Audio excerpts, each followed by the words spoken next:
Evet, herkese merhabalar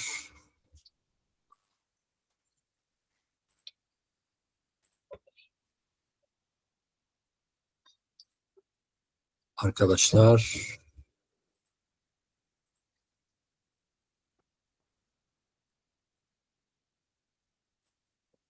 Evet,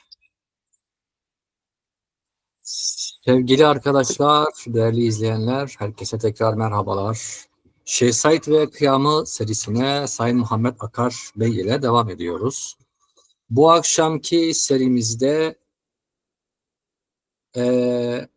Şeyh Abdurrahim Palo'yu diyelim, Şeyh Said Hazretleri'nin kardeşi Şeyh Abdurrahim'e ayıracağız öncelikle. Ondan başlayacağız. Bunun sebebi de onun şehadet yıl dönümü, yani bu geçtiğimiz gün ve ondan önceki 18-19 Temmuz civarı 1937'de. Yani yakın tarihimizde önemli bir sima olduğu için kendisiyle başlamak istedik. Malum haliniz, biz Şeyh Said ve onun kıyamı ile ilgili videolarımızın üçüncüsünü en son yapmıştık ve en son Şeyh Said'in işte yavaş yavaş artık irşat yaptığı ve toplumda yavaş yavaş tanınmaya başladığı döneme gelmiştik. Şimdi oradan bir parantez sadece açıyoruz. Şeyh Abdurrahim'in şehadet yıl dönümü olması münasebetiyle o parantezde Şeyh Abdurrahim. Şimdi Muhammed Bey, tekrar hoş geldiniz. Şeyh, Merhaba, hoş bulduk. Şeyh Abdurrahim hepimizin, yani çoğumuzun ismini duyduğu bir zat. Ve onunla ilgili buyurun, mikrofon sizde. Onunla ilgili bize neler söylemek istersiniz? Dilerseniz önce profilinden başlayalım. Daha sonra da onun Evet. bilhassa Şeyh Said'in şehadeti sonrası mücadeleci kişiliğinden bahsedelim. Buyurun. Evet, ben de bütün izleyicileri sevgiyle, muhabbet ile selamlıyorum. Ve Şeyh Abdurrahim Efendi ve bütün arkadaşlarını şehit olan 1937 yılında Bismil Salati civarında şehit olan, onunla beraber müfrezesinde yol arkadaşları olarak onunla beraber bulunanlar ve şehit olanları rahmetten, şükranla yad ediyorum. Dolayısıyla e, Şeyh Abdurrahim Efendi anlatmak gerekecektir. Birçok insan kendisi hakkında e, bilgi sahibidir. Duyanlar vardır, ismini duyan, onunla ilgili bilgi sahibi olanlar vardır ama e, bugünlerde epeyce de merak edenler var. Doğrusu fazla bilgi sahibi olmayan yeni genç nesiller de var. Biz Evet, bu Şeyh Said Efendi kıyamı ve işte bu serisi içerisinde özel bir bölüm olarak açmak istedik. evet, Neden bunu yapalım dedik Adnan Bey? Çünkü şehadet yıl dönümü. İşte evet, 1937 yılının Temmuz 19-20, yani o günlerde Şeyh İbrahim Efendi ve arkadaşları işte Cemile Seyda, Şeyh Mizbah, Selahaddin, 16-17 kişi daha var. Bunların tabii şehadetlerinin yıl dönümüdür. Çeşitli tabii yayınlarda, çeşitli etkinliklerde kendileri bugünlerde anılmaktadır. Biz de istedik ki onlara bugün özel bir yayın fırsatı sunalım izleyicilerimize. evet, Hem Şeyh Abdurrahim Efendi hem de 1937'deki bu hadiseyi, Bismil civarındaki bu hadiseyi genç kuşaklara aktarmak boynumuzun borcudur. evet, E, Bugünü anlayabilmek için geçmişe dönmemiz lazım. 1925'leri, 30'ları, 37'leri, çok daha öncesini bizim bilmemiz lazım ki bugün olan bitenleri, meseleleri iyi anlayabilelim, algılayabilelim. Şeyh Abdurrahim Efendi, Şeyh Said Efendi'nin en küçük kardeşidir. Ve 1914 yılında Birinci Dünya Savaşı başladığında 14-15 yıllarında o dönem belki daha ileride daha geniş bir şekilde bahsedeceğiz. Şeyh Said Efendi ailesi Jön Türkler, İttihat Terakki işte tarafından, yani Enver, Talat Paşalar tarafından e, mecburi iskana tabi tutuluyor. Mecburi iskanın sebebi de şudur.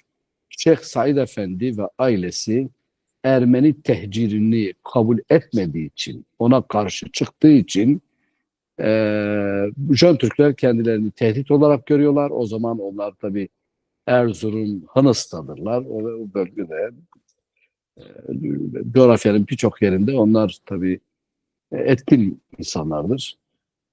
Şeyh Said Efendi ile beraber Şeyh Abdurrahim Efendi de mecburi iskana tabii tutuluyor. E, İttihatçılar Mersin'e önce tabii gitmelerini, tabii o dönemde daha kibar bir şekilde işte Ruslar geliyor. Dolayısıyla sizin burada can güvenliğiniz yok, sizi biz güvenli yer alacağız diye söylüyorlar.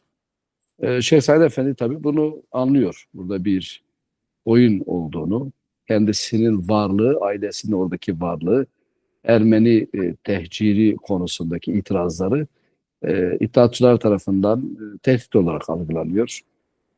Şeyh Said Efendi neticede e, çok zorlanınca Piran'a gelme yönünde bir karar alıyor. O zamanın yöneticileri falan da İttihatçılar da tamam diyor Piran'da. Yani en azından şeyden uzağa gitmesini istiyorlar. O tehcir bölgesinden, yani Serhat bölgesinden. Şeyh Abdurrahim Efendi ile abisi Şeyh Said Efendi ile beraber Piran'a geliyor. Ve Piran'da Şeyh Abdurrahim Efendi evleniyor. Gençtir o zamanda. Piran ağalarından Medine Hanım'la evleniyor. Ve 1925'e kadar da artık orada kalıyor. 25 hadisesi 1925 Şeyh Said Efendi kıyamı olduğunda Şeyh Abdurrahim Efendi Piran'dadır ve o olayların bizzat içindedir. Zaten olayın kendisi de, kıyamın kendisi de Serhıl'dan da Şeyh Abdurrahim Efendi'nin Piran'daki evinde patlak veriyor. Evet. Zira daha önce bahsetmiş miydim bilmiyorum. Belki bundan sonra bahsederiz. Tekrar Şeyh Said Efendi kıyamını anlattığımızda. Şeyh Said Efendi Dicle'de, Piran'da e, kardeşinin evine misafir olarak gelmiştir. Onun Piran'da olduğunu bilen çevreden yüzlerce belki binlerce insan ve tabii Şeyh Said Efendi ile beraber de Piran'a gelenler büyük bir kalabalık. Piran o zaman tabii küçük bir yerleşim yeridir ama herkes evlere dağılıyor. İşte tabii Şubat ayıdır. Ve Piran halkı bütün bu Şeyh Said Efendi ile beraber gelenleri bir de etraftan duyup da Piran'a gelenleri Piran halkı evlerinde misafir olarak ağırlamaktadır. Şeyh Said Efendi de Şeyh Abdurrahim Efendi'nin evindedir. Ben bu konunun detayına girmeyeceğim çünkü ileride zaten anlatacağız bu konuyu Evet. detaylı bir Evet. şekilde. Orada olay patlak verince Şeyh Abdurrahim Efendi de tabii bizzat artık olayın içerisinde, kıyamın içerisinde yerini alıyor ve bizim bildiğimiz şudur ki Şeyh Abdurrahim Efendi Piran Maden Cephe Komutanı oluyor. 1925 hadisesinde İran ve Ergani ve Maden Cephe Komutanıdır. Kıyamın öncü kadrolarındandır. Ve bugün bile Şeyh Abdurrahim Efendi'den bahsedilince herkes onun cesaretinden bahseder. Hakikaten Adnan Bey yaklaşık 30-35 yıl belki daha fazla hep köylerde falan geziyorum. İnsanlar sürekli Şeyh Abdurrahim'den bahseder. Bahsederken onun cesaretinden, gayretinden, komitacı çabalarından bahseder. Çok cevval, çok dinamik, çok cesur bir insandır. 1925 hadisesinde detaylı bir şekilde tabii bahsedeceğiz. Şeyh Abdurrahim Evet. Efendi'nin şeylerinden. Muhammed Bey şöyle ufak bir araya gireyim isterseniz biraz daha konuşma Evet, yönünü şey yapmak için. Şimdi Şeyh Abdurrahim Efendi ile ilgili bize şunu biliyoruz. Kendisi zaten 1925 isyanından, kıyamından sonra bir müddet sonra Benkat'e gitmişti. Bugün Rojava dediğimiz Benkat'e gitmişti. Ve 1937 Dersim Serhildan'a başladığı zaman Seyyid Rıza'ya yardımcı olmak üzere yola çıkıp geliyor ve Bismil muhitinde durduruluyor. Orada çıkan çatışmalardan sonra şehit oluyor. Nitekim orada da E, kabri zaten Batman'la Bismil arasında bir mevkide. Zaten ben kendim de bizzat bir iki defa ziyaretine gittim. Fatiha okudum. Orada metfun. Şimdi bizim Şeyh Abdurrahim'le ilgili bildiklerimiz 3 aşağı 5 yukarı veya ilgi duyanların 3 aşağı 5 yukarı bu. Şimdi bizim sizden ricamız özellikle direniş yani 25 direnişi sonrası Şeyh Abdurrahim'in tutumu, tavrı, Benkat'e gidişi ve Dersim Serhil'den başlaması ve ondan sonraki süreçler ve tabii onun şehadetini ayrıyeten de konuşacağız. Dilerseniz oradan başlayıp devam edelim. Evet.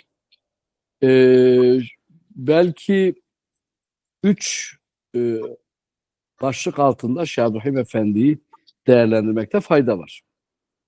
Birinci başlık onun 1925'teki öncü çabasıdır. Orada şunu ifade etmek isterim. Şeyh Abdurrahim Efendi olay planda patlak verdiği andan itibaren duruma e, müdahale ediyor ve bizzat kendisine bağlı aşiretler, işte insanlarla birlikte Diyarbakır'ın üzerine yürüyor. Ve Maden'i önce kendisi, yani Maden o zaman vilayet merkezi. Maden'i e, ele geçiriyor, Ergani'yi ele geçiriyor. Oradaki kuvvetlerle birlikte Diyarbakır'ın üzerine yürüyor ve doğrusu epeyce bir adamları var. Yani bu 1925 hadisesinde, kıyamında belki en dikkat çekici, en gayretli insanlar onun yanındaki insanlardır. Tecrübeli bir ekiptir.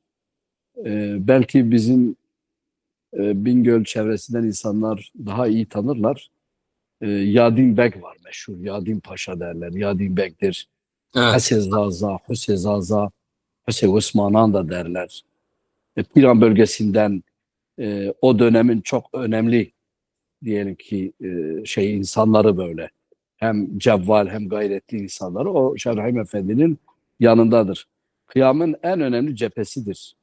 Maden Ergani cephesi, İran cephesi ve Şahrahim Efendi Diyarbakır yakınlarına geldiğinde çok enteresan bir anekdot da anlatmak istiyorum.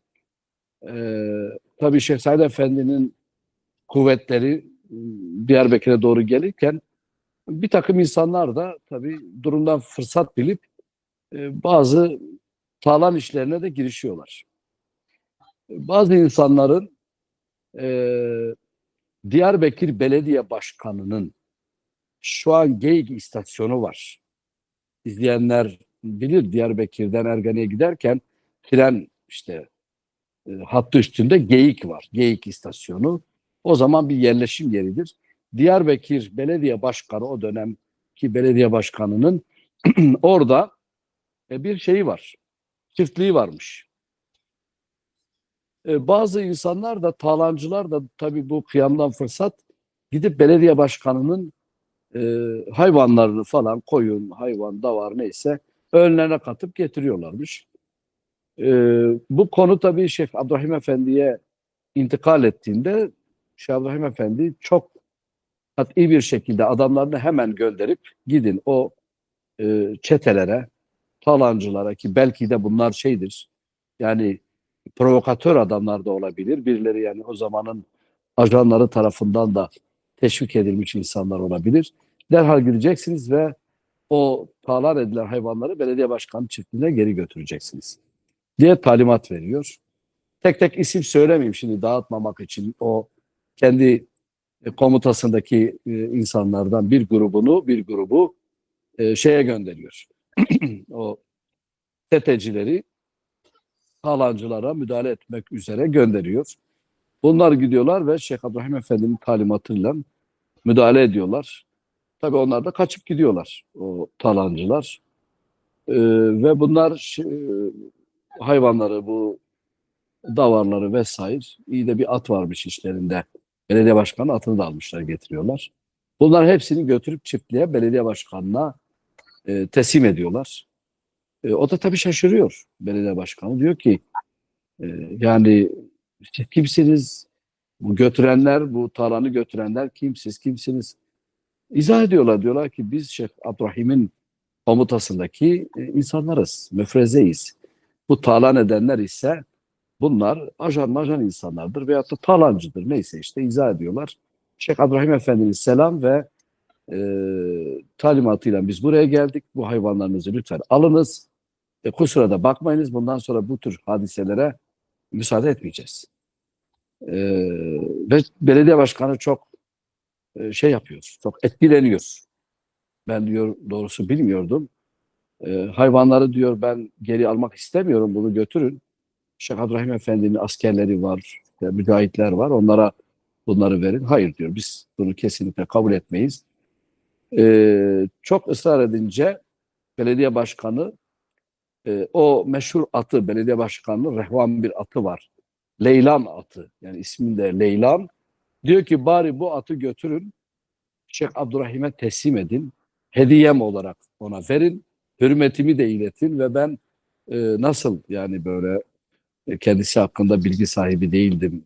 Bu konuyu çok bilmiyordum ama sizin e, yani mücadelenizi, şeyinizi de öğrenmiş oldum. Davanızın hak bir dava olduğunu da öğrenmiş oldum. Lütfen diyor bu atı kabul edin. Bu mücahitler de o atı kabul ediyorlar. Alıp getirip Şeyh Abdurrahim Efendi'ye hediye olarak teslim ediyorlar. İşte o meşhur Leylan at Şeyh Abdurrahim Efendi o atla sanırım 1925'ten 32-33 yıllarına kadar belki daha sonra da o at Beneketi'ye giderken de onunla beraber olabilir. Onunla beraber Şeyh Abdurrahim Efendi Piran, Palu, Maden, Bingöl Genç, Hani o taraflarda kendi müfrezesiyle direnmeye devam ediyor. Şimdi şöyle bağlayayım.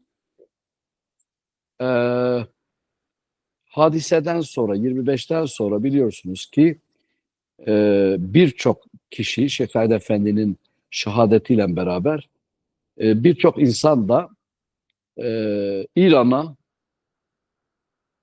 Irak'a yani Barzanilerin ve Berzencilerin bölgesine, Kürdistan bölgesine ve Beneketi'ye kadar gittiler. İki kişi gitmedi. Şeyh Said Efendi'nin iki kardeşi gitmediler. Onlardan bir tanesi Şeyh Abdurrahim'dir. Şeyh Abdurrahim Efendi 1925 hadisesinden sonra ne İran'a ne Irak'a ne Suriye'ye gitmedi. Kendisi Piran ve Palu işte bahsettiğim Genç, Bingöl, Hani o taraflarda direnişini sürdürdü. Biri odur. İkincisi de Şeyh Said Efendi'nin diğer kardeşi Şeyh Tahir Efendi'dir. Şeyh Tahir Efendi'ye de ileride ben bir zaman ayırmak istiyorum. O da çok enteresan bir insandır. Birçok özelliğe sahip bir insan. Şeyh Tahir Efendi ise Lice'nin arkasında Lice ve Bingöl Genç arasındaki aşiretlerde o direnişini sürdürdü. Mıstan aşireti, Botyan aşireti e, işte Mıstan, Botyan, Mırtazan, Tavus aşireti, Sivan bölgesi var. Bu şimdi Selvi diyorlar. Gencin Selvi bölgesi, Sivan bölgesi. Oralarda Şeyh Tahir Efendi e, direnişini sürdürdü. Şeyh Abdurrahim Efendi ise daha ziyade Piran, Palu ve Hani Egil o işte o dörtgende oralarda direnişini sürdürdü. Teslim olmadılar. Yani bunlar ne bir yere göç ettiler ne de teslim oldular. O günün gerilla taktikleriyle mücadelelerini, direnişlerini bir yerde sürdürmüşler. Yani Tabii anladığımız kadarıyla Şeyh Abdurrahim Efendi, Şeyh Said'in yakalanmasından ve hatta şehadetinden sonra da gerilla taktikleriyle uzun bir süre mücadele devam etmiş, yakalanmamış. Bu Şeyh Abdurrahim 7 yıl. 7 7 yıl. yıl 7 yıl. Evet. 7 yıl boyunca evet gerilla taktikleriyle mücadele edip yakalanmamış, kendini yakalatmamış, ele geçmemiş. E, Gayet de direngen bir aksiyoner olarak karşımıza duruyor. Evet. Evet o dönemde hemen hemen Piran bölgesi, Palu bölgesi, Elazığ, Arıcak, Miyaran bölgesi diyoruz. Karabegan bölgesi diyoruz. Neyse çok geniş bir bölgedir. Yüzlerce köy var bu bölgede. Ekseriyen dağlık bir bölgedir. Ve Şeyh Abdurrahim'in e, ölümüne yanında duran aşiretler, işte köyler falan var o bölgede. Bunlar sürekli ona destek veren köyler ve bölgelerdir.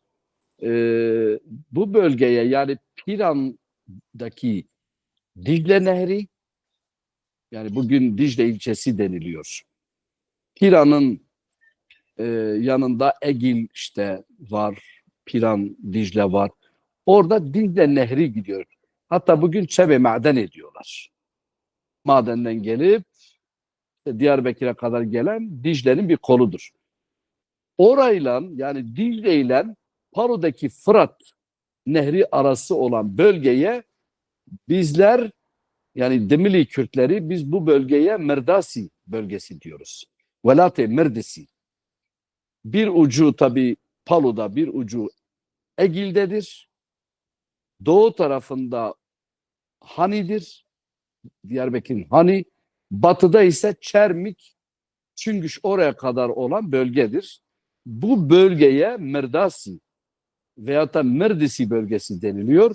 İşte bu bölge Şeyh Abdurrahim Efendi'nin direnişinin bölgesidir. Ve şimdi hangi köye giderseniz, hangi eve uğrarsanız mutlaka Şeyh Abdurrahim Efendi ile ilgili bir hatıraları, bir anıları var, bir kelam var, bir dengbeci bir kelam söylenir. Yahut da bu Mirdisi bölgesindeki haval ustaları onun makamını, bakın bu kadar yıl geçmiş, 1937'den günümüze hala köylerde kasideler okunur. Şeyh Abdurrahim'le ilgili belur diyoruz. Bazı yerlerde Demeliler zel der. Kaval yani. Onun makamları, yani Şeyh Abdurrahim Efendi'nin kelamını, o direnişini anlatan e, kaval makamları var. Onları ben çocukken çok dinlerdim. Hala da dinliyorum. Şimdi de hangi köye giderseniz canlı bir şekilde yaşayan bir kahraman olarak bir benzetmede şey olmaz belki, hata olmaz diyelim. Hakikaten Şeyh Abdurrahim Efendi Hazreti Ali ile o bölgede çok benzeştirilir. Hazreti Hüseyin ile Hazreti Ali gibi cesur ve direnişçi biri olarak haksızlığa kabul etmeyen, zulmü kabul etmeyen, asla da korkmayan, cesur ve kararlı bir insan olarak görülür. Hala da öyle anlatılır. Bizim Tiran'daki, Palu'daki zazalar der, Hazreti Hüseyin'den sonra, Hazreti Ali ve Hazreti Hüseyinlerden sonra onun gibi bir cesur insan gelmedi, biz duymadık derler. Hala bugün böyle söylenir. Demek ki 1925'ten 1932-33 yılına kadar, yani 8 yıla yakın diyelim, 8 yıl diyelim, Şeyh Abdurrahim Efendi kendi müfrezesiyle, kendine bağlı insanlarla, mücahitleriyle birlikte bütün o dağlarda gezmiş, teslim olmamış ve bir diğer özellik de şudur, o dönemde onun yaptığı, şimdi malum o dönem milis kuvvetler var. Milis dediğimiz bugün korucular var, o gün ismi milisti bunların. Bunlar halka zulmediyor, ispiyonculuk yapıyorlar, köylerde insanları kaçırıyor ve para istiyorlar. İşte bunların korkulu rüyası Şeyh Abdurrahim'dir. Bir yerde bir milis gidip bir köye müdahale ettiğinde, talan ettiğinde, zulüm ile milleti soyduğunda Şeyh Abdurrahim müdahale ediyor. Ve inanır mısınız? Yani kendisine bağlı müfreze kuvveti de böyle binlerle ifade edilecek grup değil. Çünkü bunlar küçük direniş gruplarıdır. Fakat öyle bir korku salmış ki bu şeylerin, çetelerin yüreğine, asker bile o dönemde, yani çok ünlü o dönemin komutanları var.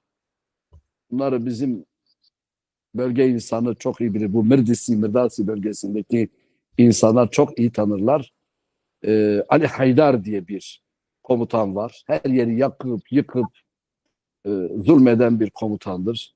Yine Deli Fikri var. Deli Fikri de işte o kadar zulmetmiş ki deli lakabı takmış. Millet demiş ki ya bunu yaptıkları insanlıkla ve akılla izah edilmez. Bir de Ali Barut var. Ya gençler bunları hakikaten bilmeli yani. Milleti ağıllara, ahırlara, samanlıklara koyup barut üstlerine atıp sonra da ateşe verip kül eden evleri, barkları, insanları yakan kişiler ve bunlar da öyle çok büyük rütbeli insanlar değil. Bakın yüzbaşılar. Yani bilmiyorum belki e, Ali Haydar binbaşı olabilir ama diğerleri yüzbaşı. Ya oralarda kasıp kavurmuşlar. Şeyh Abdurrahim Efendi korkusundan artık bunlar o köylerde zulmetmekten kaçınıyorlar ve şey de yapmıyorlar. Yani çok da fazla o kırsal bölgelere falan da gitmiyorlar. Şeyh Abdurrahim Efendi böyle bir enteresan insandır ve 1900 sonuçta 28 yılında Adnan Bey bir af çıkıyor.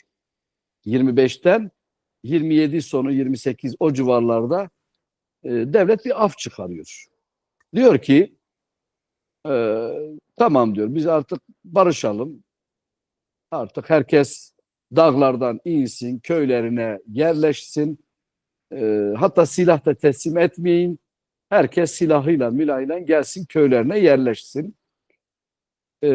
Birçok insan böyledir. Geliyor, yerleşiyor. Beneketi'ye giden bir kısım dönüyor. Irak'tan dönenler var. İran'a gidip de dönenler var. Bir kısmı da tabii dönmüyor. Şeyh Abdurrahim Efendi bir yere gitmediği için o dağlardadır. O müfrezesini dağıtmıyor.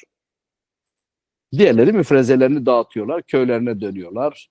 İşte tarımla uğraşıyorlar. 1927 falan o yıldan 1933 yılına kadar.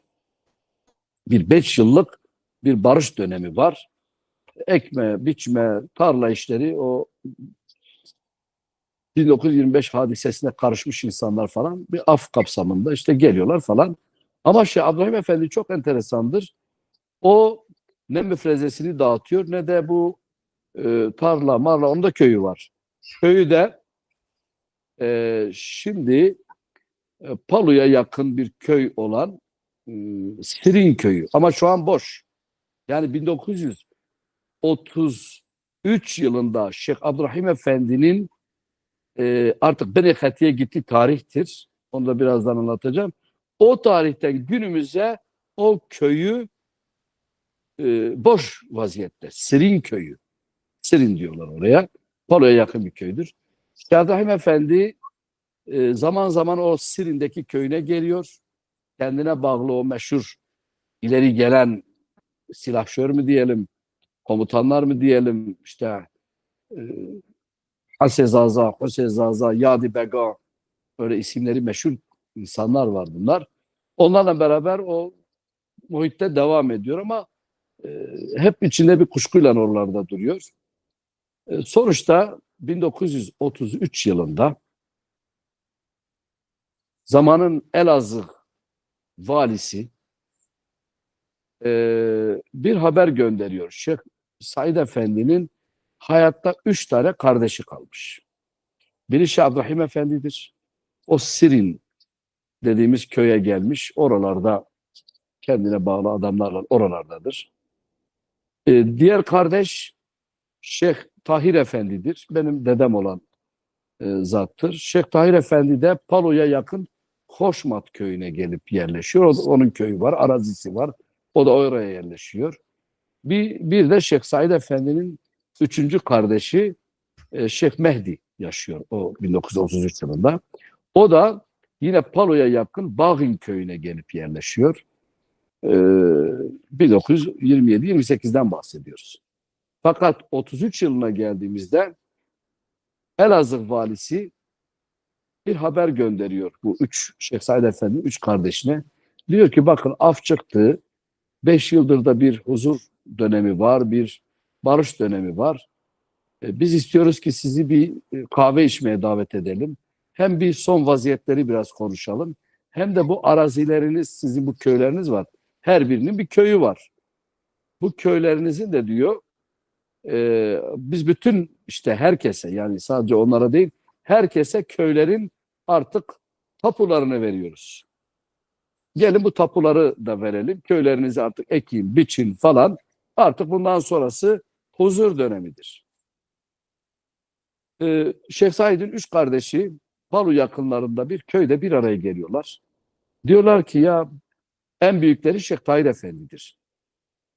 Sonra ikincisi Şeyh Mehdi'dir. O da çok enteresan bir insandır. Ondan da muhakkak bahsetmek lazım. Bir küçükleri de Şeyh Abdurrahim'dir. Üçü bir araya geliyor. İstişare ediyorlar. Ne yapalım, ne edelim? İki kardeş, Şeyh Tahir Efendi ve Şeyh Mehdi, diyor ki ya, vali davet etmiş. Sonuçta 5 yıldır da biz artık bir af çıkmış, barış olmuş. Devlet bize ilişmiyor, biz devlete ilişmiyoruz. Mahiyetimizdeki insanlarla işte falan bu köylerdeyiz, yapıp ediyoruz, ekip biçiyoruz. Devlet çağırmış, gidelim bir kalıcı barış, kalıcı bir sulh sağlayalım. Fakat en küçük kardeş olan Şeyh Abdurrahim diyor ki hayır, bunda bir hile var.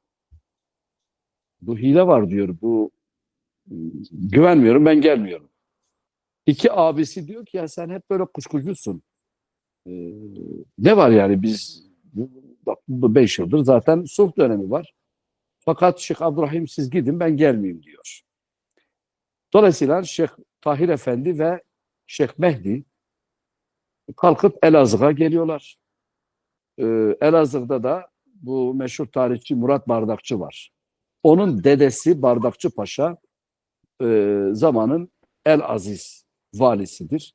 Hı. Valilik konağına gidiyorlar. Vali Bey onları iyi karşılıyor. E, Ağırlıyor. İşte kahve ikramında bulunuyor. Kahveler içildikten sonra Vali Bey diyor ki valla diyor, küçük kardeşiniz diyor Abdurrahim Efendi niye gelmedi? Diyor o meşguldü, o daha sonra gelir. Maruzatınız nedir Vali Bey diyor. Çağırmışsınız. Hani bir genel değerlendirme yapalım demişsin. Ne oluyor, ne bitiyor? Köylerde bir problem var mı? Köylerinize yerleştiniz. Bir ihtiyaç, bir durum var mı? Asayiş konusudur, diğeridir falan. Bir de işte siz köylerdesiniz, tapularınızı verelim diye de yazı yazmışsınız, mektup. Bu haber üzerine geldik.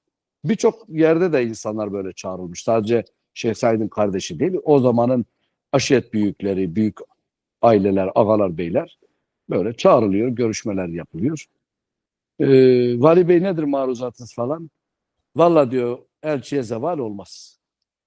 1933 yılından bahsediyorum. Hadisenin, yani 1925 kıyamının üzerinden 8 yıl geçmiş. Biz diyor maalesef diyor Ankara'dan gelen talimat üzerine sizi sürgüne götürüyoruz. Aman Yaman Vali Bey, biz barış dedik, sulh dedik, af çıktı, döndük geldik.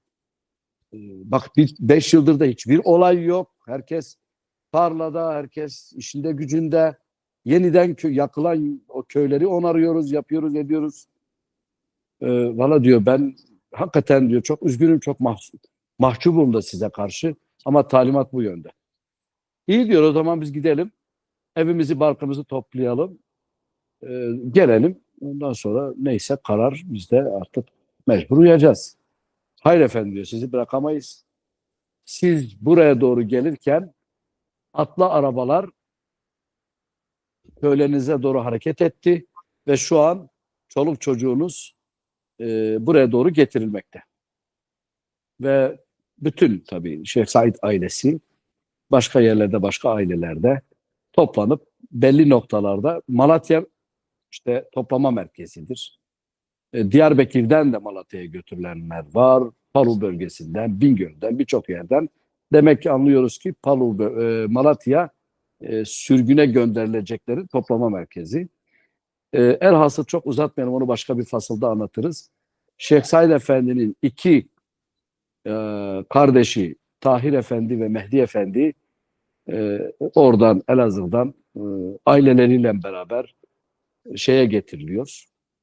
E, Malatya'ya getiriliyor. Fakat Şeyh Abdurrahim tabi gelmediği için o orada direniyor tekrar. Asker onun üzerine Sirin köyüne asker gidiyor. Onu tabi yakalayıp almak için Şeyh Abdurrahim'in orada destansı bir direnişi var. Ve çok enteresandır. Kendisi o kadar feraset, o kadar öngörü sahibi ki ve tabii muhakkak ki istihbaratı da güçlü. Yani abilerinin Elazığ'da derdest edildiğinin de farkındadır. Kendisi kendi köyünün etrafına bütün milis kuvvetlerini, o mücahitlerini, ne bileyim işte adamlarını yerleştirmiş ve tedbirini almış. Asker köyün içine doğru geldiğinde askerin etrafı sarılıyor. Bir tane askerin burnu kanamadan, bakın bu hakikaten çok enteresandır. Çünkü çok merhametli de aynı zamanda bir insan. Askerlere de çağrıda bulunuyor. Diyor ki etrafınız sarıldı ama siz sonuçta emir kulusunuz. Sizler de bizim evladımızsınız. Aynen ifadesi bu. Siz de ana baba evladısınız. Ben de sizin bir babanızım. Lütfen silahınızı teslim edin ve benim mahiyetime sığının. Size hiçbir zarar gelmeyecektir. Size bu konuda da teminat veriyorum diyor. Askerler de silahlarını bırakıyorlar. Şeyh Abdurrahim Efendi'ye teslim oluyorlar. Fakat Şeyh Abdurrahim Efendi'nin affetmediği bir durum var. Köyün arka tarafında, Sirin köyünün arka tarafında o zaman milis derdiler. Bugün korucu diyorlar. Meşhur bir korucu başı, o zaman milis başı işte bir adam var. O kayalıklarda saklanmış. Şeyh Abdurrahim onu öldürüyor. Yani uzaktan damın üstünden o Kedak köyü var Palu'nun orada. Kara Ali isimli bir şahıs, bir muhbir bir adam. Şeyh Abdurrahim işte ona damın üstünde, yani etrafta da askerler de var, şey de var, henüz asker teslim olmamış. İlk o hamlede o Kara Ali denilen milis, yani o günün işte paralı şeyi o Kedaklı'yı vuruyor. Onun üzerine de askere çağrıda bulunuyor ve askerler silahlarını teslim ediyor. Bunlar tabii eve misafir ediliyorlar. Diyor ki esir de değilsiniz, şey de değilsiniz. Yani burada size zulüm de yapılmaz. Hemen ev halkına haber veriyor. Bu asker evlatlara hemen ne varsa evde alın getirin. Yani bunu kimden duydum? O köylerde ben işte araştırmalar yaparken onlarca şahit bunu anlattı yani. Orada bulunanlar anlattı, insanlar anlattı. O askerler e, yediriliyor, içiriliyor. Siz bize emanetsiniz, biz size zarar vermeyeceğiz. Fakat ben çıkıp gidiyorum artık. Yani ben gidene kadar da sizin etrafınızda bu benim adamlarım kalacak. Ben gittikten sonra, köyden çıkıp gittikten sonra siz de serbestsiniz. Ama şunu da gidin komutanınıza söyleyin. Abdurrahim asla teslim olmaz. Bunu bilin. Boşuna da askeri benim üzerime göndermeyin. Ben sizin, yani siz genç insanlara, asker evlatlarıma zarar da vermek istemiyorum. Gidin komutanınıza söyleyin. Üzerime bir daha gelmeyin. Hakikaten de o askerler Şeyh Abdurrahim köyden çıkıp gidene kadar orada bekliyorlar. Sonra Şeyh Abdurrahim Efendi'nin adamları da onun peşinden gidiyor. Askerler de kendi birliklerine dönüyorlar ve Şeyh Abdurrahim Efendi o andan itibaren artık Yani çok detaya girmeyeyim. anladığım Ee, kadarıyla o tarihten sonra artık Hınhat'e gitmeye karar veriyor. 1933 yılında evet Benekati'ye gidiyor. Ee, Yani Palu bölgesinden Piran bölgesine geliyor. Orada çok anlatılacak çok hadise var ama ben Burada detaya gitmeyeyim. yeni nesil belki bilmez ama Blenheim dediğimiz yer bugün Suriye Rojava bölgesi şimdi. Suriye Kürdistan'ı Rojava bölgesi. Evet. Aslında atalarımız hep oraya Blenheim demişler. Evet. Bunu da hatırlatırım ve Blenheim genelde böyle yasalardan, işte devletten kaçan insanların gidip sığındığı bir yerdi. Bu özelliğinden ötürü. Hatta kız kaçıranların da çünkü benim duyduğum birkaç şey oldu. Ee, Böyle çok güvenlikli bir yer olarak Hudut var çünkü sınır var. zaten Türkiye-Suriye sınırı. Benhat denmesinin sebebi de o zaten. Evet, Hattın tren hattının aşağısı. aşağısı, evet. Dolayısıyla Şeyh Abdurrahim Efendi kendisine bağlı müfrezesiyle beraber günlerce tabii bir yolculuk var. Detaylara girmeden onlar artık Benekati'ye gidiyorlar 33 yılında. Ve orada tabii Hoybin Cemiyeti'ne gidip katılıyor. Hangi Yani hangi şehre gidiyorlar Benhat'ta acaba? şimdi Dirbesi'ye biliyorum gitmişler. Fakat Heh, sadece Dirbesi'de değil. Amude, Kamuşli, Kobani oraların hepsinde Şeyh Abdurrahim var. Ama Halep'e Şam'a kadar da gidiyor. Çünkü Hoybin Cemiyeti'nin merkezi daha çok o dönemlerde toplantılar yapıldığı yer Şam'dır. Şam'da da toplantıları var. Hem Cemil Paşalardan işte Kadri Cemil Paşazade onlar orada Hoybin Cemiyeti'nde var. Bir süre sonra Memduh Salih Cemiyet Başkanı oluyor. Şeyh Abdurrahim Benekati'ye gittiğinde Hoybin'e tabii zaten birbirlerinden haberleri var. Hoybin'den hareket ediyor. Hoybun ya da Evet Hoybin. Kürtçe bir kelime bağımsızlık anlamına geliyor. Yani bağımsızlık manasında kullanılmış. Habun aslında. Orijinali Habun'dur. Sonra zamanla Hoybun, şu anda Serhabun diyoruz daha çok. Bu komite daha çok böyle Kürt eşrafı, biraz Kürt dünya görmüşlerinin, biraz Kürt Avrupa görmüşlerinin kurduğu o dönemde bir yapıydı. Ve bu yapının amaçlarının başında da müstakil bir Kürdistan'a gidecek olan bir yol ve yöntem ortaya koymaktı.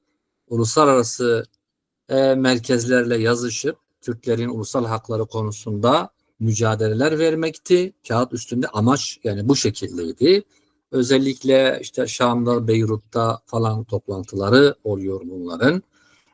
Hatta yanlış değilsem Ağrı direnişi de aslında yani 28-29'lardaki yine Hoybun'la da alakası var o Ağrı direnişinin. Hani bu Hoybun nedir veya Hobun nedir, nereden çıktı bu? Şeyh Abdurrahim kimin yanına gitti? Bu şekilde düşünen arkadaşlarımız olabilir. Yani kısacası Hobun bu. Ve Şeyh Abdurrahim de anladığımız kadarıyla gidip bu cemiyete katılmış. Evet, buyurun devam edebiliriz şimdi. Evet bir yönü odur. Bir yani Hoybin'in bir diyelim ki açıklaması odur. Diğer bir açıklaması da kendisi olmak, kendini tanımak, keşfetmek. Yani habun, kendi kimliğini keşfetmek, varlığını keşfetmek.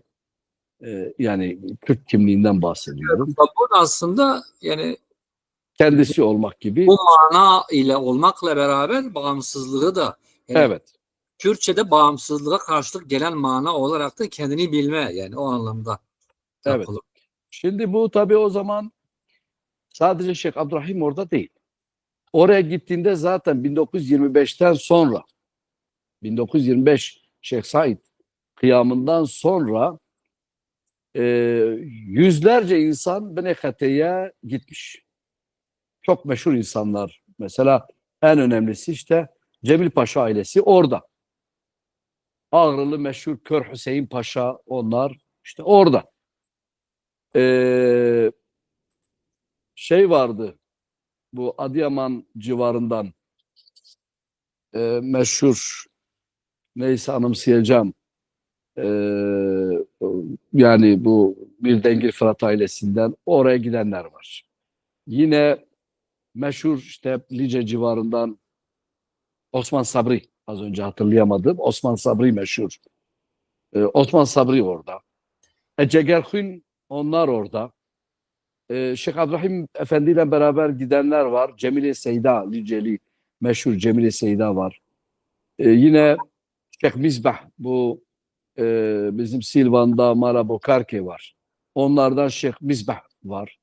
Mara Seyithan Ekker onlardan gidenler var. Hulasa o gün Kürt aşiretlerinden e, kim varsa büyükler hep orada. Berekati'ye gitmişler. Herhalde en meşhurlarından biri de Hacı Ağa'dır. Yani Midyat bölgesinde Hevirki aşiret lideri Hacı Ağa işte. Onlar Hevirkiler orada. Yani yok yok. Herkes orada. Tabii bir de orada Beyrut ve Şam'da okul okuyan, üniversite okuyan münevver bir kesim var. Oradaki kolejlerde daha önceki, yani 33 yılından önce oradaki kolejlerde okuyan insanlar var. Münevver bir kuşak yetişmiş. İşte onlardan da ileride bahsedeceğiz. Mehmet Uzun'un Bira Kaderi, o kitabı, herhalde o romanı okuyanlar vardır. Çok anlatılır orada. Ve tabii Baytar Nuri Dersimi, Doktor Nureddin Zaza. Yani kim yok ki? Ben şimdi tek tek isimleri saysam herhalde Şu programın sonuna anda kadar. şu anda sanırım Lübnan'daki, ben ekrana taşıdım, bilmiyorum senden görünüyor mu? Evet, E, görüyorum. Evet. o bu Hoybun örgütünün Lübnan'da yaptığı toplantılardan biri, en ortada zaten Celadet şu an Evet. görünüyor. E, şu an biraz uzak kaldığı için çok simaları insan tespit edemiyor, ama evet, en azından bir görsel. Hem Bedirhaniler var, hem Cemil Paşa ailesi var, hem Şeyh Said ailesi orada. Yani o dönemde Koyun'un kurucularından bir tanesi Şeyh Said'in oğlu Ali Şeyh Ali Rıza Efendi'dir. Ve diğer yine Şeyh Said ailesini temsilen Şeyh Said'in kardeşi Mehdi Şeyh Mehdi'dir. 1927'de kurulunca onlar zaten kurucularıdır. Hacı Ağa ve diğerleri, hatta birçok yani. Yani Emine Perihane, o Cemile Çeto falan, o ailelerden kimler yok ki? Yani Koybun deyince doğrusu kuzeyden ne kadar büyük aile varsa onlar, idam edilenler edilmiş, şehit olanlar edilmiş, ama geri kalan onlar Benekati'ye gitmişler. Ve orada işte Koybin'i kurmuşlar. Siyasi mücadeleyi sürdürüyorlar. O dönem tabii Cemiyetül Ekvam, Kavimler, Milletler Cemiyeti, pardon, Milletler Cemiyeti Arabiyen ismi, Birleşmiş Cemiyetül Ekvam, bugünkü Birleşmiş Milletler'in çekirdeğidir o. Cemiyetül Ekvam. O zaman Şam'da, Beyrut'ta bunun Birleşmiş Milletler'in temsilcilikleri var. Ve bu Kürt münevverleri de bu büyük ailelerin işte temsilcileri falan, Koybin'i orada kurunca mektup yazıyorlar. Bu mektupları Birleşmiş Milletler'in işte o zamanki ismi olan Cemiyetül Akvam'a bu mektupları gönderiyorlar. Hatta Cemil Paşalardan Ekrem Cemil Paşa, yanlış değilsem, Mustafa Kemal'e mektubu var. Yani oraya mektup gönderiyorlar. Yani dedikleri şey şu: diplomasi yoluyla, bugünün tabirlerini kullanayım, siyasi yollarla, diplomatik yollarla biz hak hukuk davası yürütüyoruz. Biz de bir halkız, hakkımız hukukumuz var ve bugün mülteci halde orada burada ülkelerde mülteciyiz. Köylerimiz yakılmış yıkılmış, büyük perişanlık var ve birçok insan batıya işte göç edilmeye başlanmış. Yani 25'ten hemen sonra zaten birçok aile hemen, Şeyh Said ailesi de başta olmak üzere, 1925 itibariyle zaten birçok aşiret, aile falan batıya göç edilmiş. Bu büyük bir sorun var ortada, yani Kürt meselesi işte orta yerde duruyor. Bunu bir insani yönden çözelim. Bakın, Ekrem Cemil Paşa'nın o meşhur mektubu kitap halindedir şu an. Lütfen gençler onu okusun. Ne kadar insani, ne kadar diplomatik, ne kadar hakikaten siyasi yönü güçlü bir mektuptur ve Mustafa Kemal Paşa Hazretleri diye hitap ediyor. Kurtuluş Harbi'nde beraber biz omuz omuza verdik. Biz işte düşmanı kovduk, işgalci devlet, emperyalistleri kovduk. İki kardeş milletiz. Tarihten beri beraberiz. İkimiz de, iki halk da, iki millet de medeni halklardır. Birlikte onca kader ortaklığı var, 1000 yıl. Yani ne oldu da bugün bu hale düştük? Bugün bu işte tenkil var, teedip hareketi var, sürgünler var, kıyımlar var, idamlar var. Biz mülteci olarak oraya buraya gitmişiz falan. Bunu bir sulhen çözelim. Bu mektubu bir yakarıştır, bir sesleniştir, bir aynı zamanda bir perspektif sunmadır. Şeyh Abdurrahim Efendi işte o ortamda artık burada iki abisi Elazığ'da vali tarafından derdest edilip aileleriyle birlikte sürgüne gönderildiğinde, ki o sürgün sayfası çok trajiktir. Onu ben son bölümlerde anlatacağım. Şeyh Evet, Abdurrahim Efendi de şey Bıneket, evet, e, Bıneketi'ye gidiyor. direniş Serhel'den sonrası sürgün furyasına ayrı bir bölüm açacağız zaten. Şu an Evet. teyit ediyoruz. Evet. Ve 1933 yılından sonra Şeyh Abdurrahim Bıneketi'de Koybin Cemiyeti içerisinde faaliyetlerini sürdürüyor, siyasi çalışmaları. Ve bu fasıla artık bir son verelim. Belki sorular da olur. Siz sorarsınız, arkadaşlar sorar. 1937 yılına geldiğimizde 1937 yılına geldiğimizde Dersim'de tabii İsmet İnönü'nün raporları üzerine bir tenkil, teedip hareketinin başlatıldığını biliyoruz. Yani Seyit Rıza'nın ayaklanması, Dersim ayaklanmasından ziyade Dersim bölgesinin ıslah edilmesi, işte modernleştirilmesi, medenileştirilmesi adı altında o zaman İsmet İnönü'nün kararıyla bir askeri operasyon başlatılıyor. Evet. Burada Muhammed Bey ufak bir araya gireyim. Evet, buyurun. Ben de bir su içeyim. Siz de ufak bir soluklanın bu arada. Çünkü kesintisi canlı olduğu için kesinti yapmayacağız. Programı yani bu şekilde bitireceğiz. Yani ara vermeden bitireceğiz. Bu arada bizi canlı takip eden arkadaşlara hani bu videoya bir beğeni bıraksanız, çünkü beğeni bırakıldığı zaman YouTube şeyinde daha fazla görünebiliyor. Yani daha fazla önerebiliyor.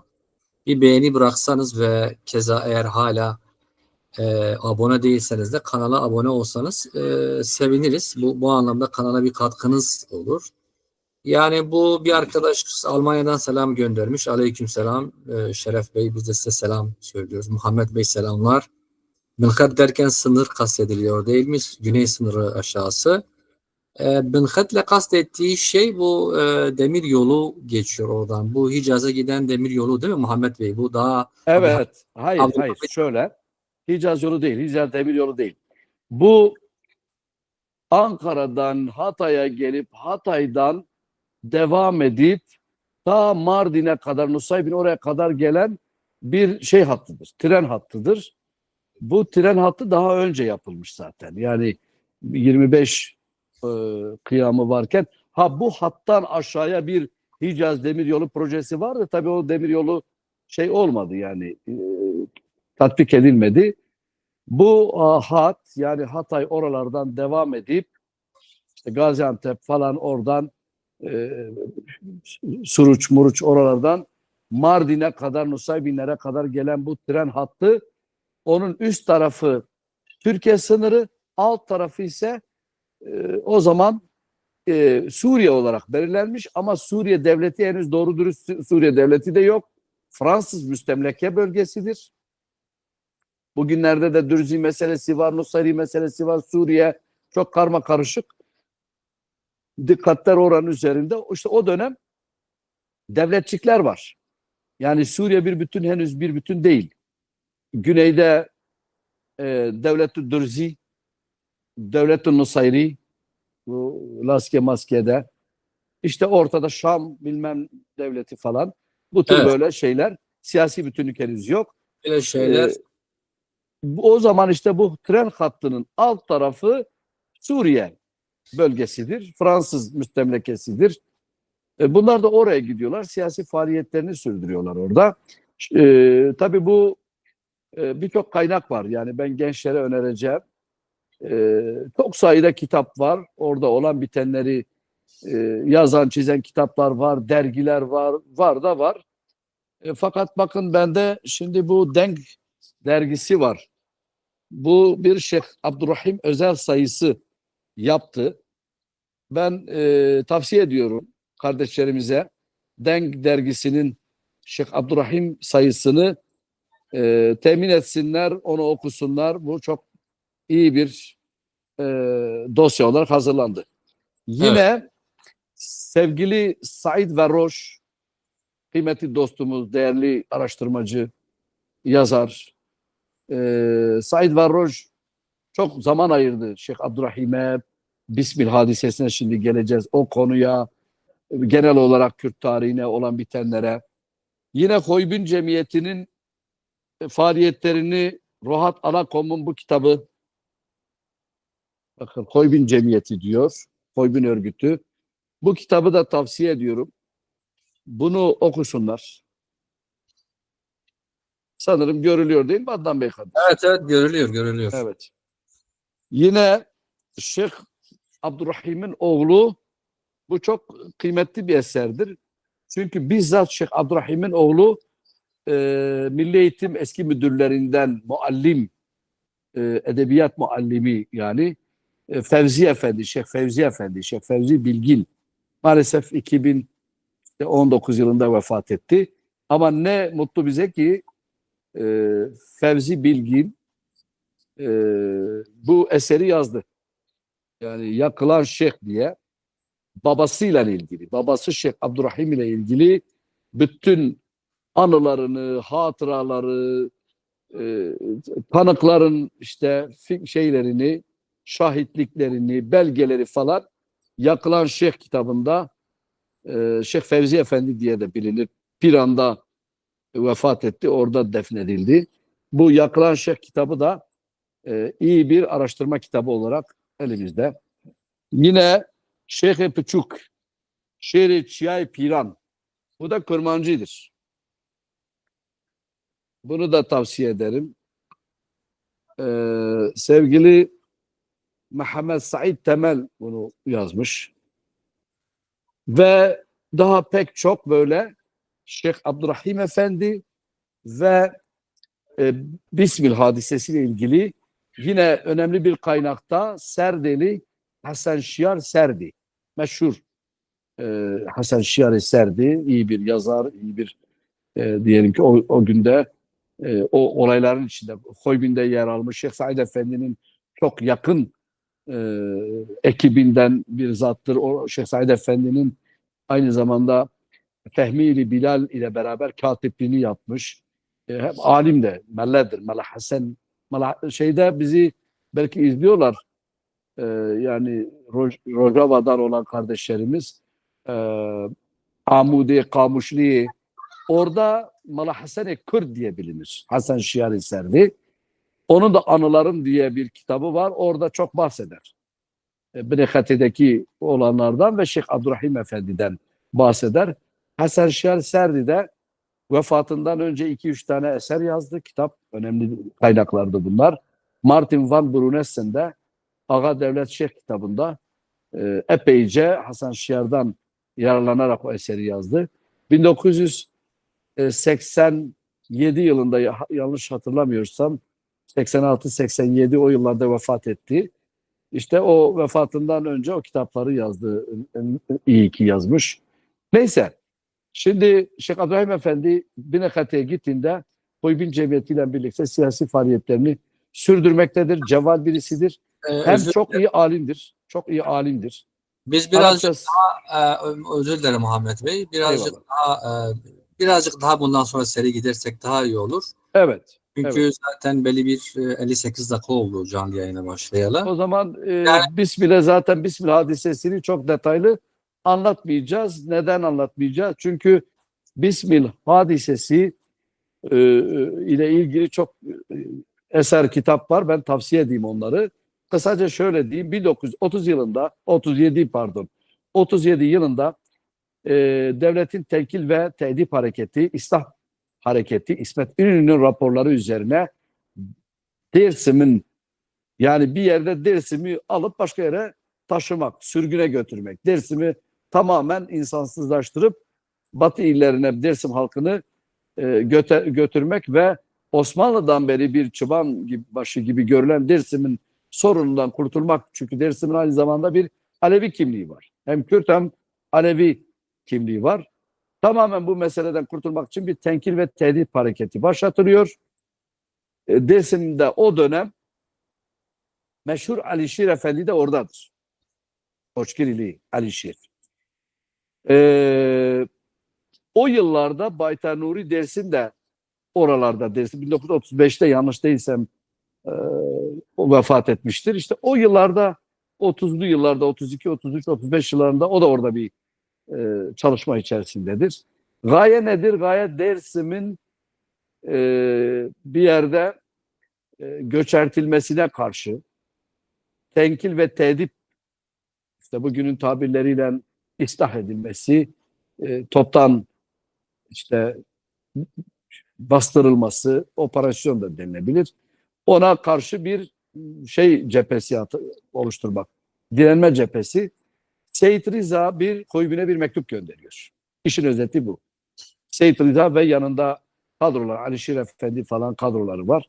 Bunlar bir mektup yolluyorlar.